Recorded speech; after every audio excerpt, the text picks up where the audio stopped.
baba po do mu martu, ka qenë dhimbja e njëjtë, ndoshta pak më e madhe, qa ditë kur ka ardhur ajo në shtëpi sa qa ditë që më ka hup nana. E parë që babi u vetmu shumë.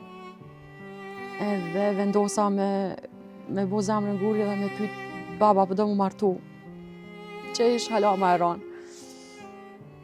Përgjigja e tike, nëse doni jo, thash, për mu, nana jam, thash, ka qenë ngryja jote ma e mira dhe ko me ton jetën, thash, po jeta nuk të banë me vazhdu, se me të shumë i ri, 55 vjeqar, i ri, bukfalisht po flas, për me vazhdu jetën vetëm, mosha është ma e keqe, sidomos për prend mashkuj, se prap femnat era dalin, kanë familje, kanë motra, kanë vllazni, lëvizin, nuk janë të ngurafta.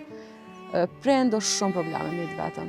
Është procesi punës, kur vjen që ajo periudha që është shumë i lodhën, vendos me najtë në shtëpi, unë e pajsha që thjesht e mbylli dhe komunikimin, nuk fol ke ma me njerës që shka fol, babi është shumë i hareshëm, t'jep vullnet, është shumë optimist, po e parë që është ka mbyllet, edhe më pengoj keq ajo. Pyti tha vllaun e motrën, tha nëse ata dojnë, tha duhet me bo diçka. Edhe me këta e kalova sfidën që e kalova. Dashi Zoti e takom një njeri shumë të mirë, ishte tezja e shoqeve të mia, unë e dola vetëm se dova me ta ndreqa punën. Beso mirë që ajo gru është shumë e mirë, është angel, për një me po flas, jo që më takon me fol diçka me to, po unë nuk di me shtu diçka që nuk është.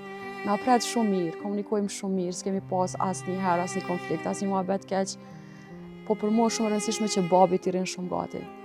Ndoshta me thonë që ka qenë dhimbja e njëjtë, ndoshta pak më e madhe, qa ditë kur ka ardhur ajo në shtëpi sa qa ditë që më ka hup nana. Jo që ajo kish faj, po që unë gradualisht me ndjenjat e mia unë isha me zavendësu diçka të paqen.